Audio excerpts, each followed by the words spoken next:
Hello বন্ধুরা, কেমন আছো? আশা করছি সবাই খুব ভালো আছো। তো আমি চলে এসেছি বাপের বাড়ি।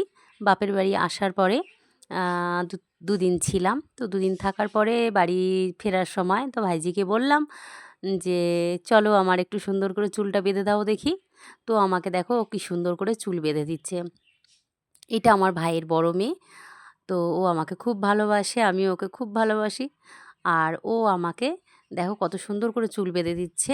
এরকম চুল আমিও খুব ভালো বাঁধতে পারি না। সেজন্য ওকে বললাম, "দেখ সোনামা তুই কি পারিস আমাকে চল একটু চুলটা বেঁধে দে তো।" তো আমাকে দেখো কি সুন্দর করে চুল বেঁধে দিচ্ছে। তো ও ও ওকে অনেক আশীর্বাদ করো তোমরা। ও যেন অনেক বড় হয়। আর ও এই সবে মাধ্যমিক পরীক্ষা দিয়েছে। তো আমার ভিডিও কেমন লাগলো একটু তোমরা সবাই জানিও।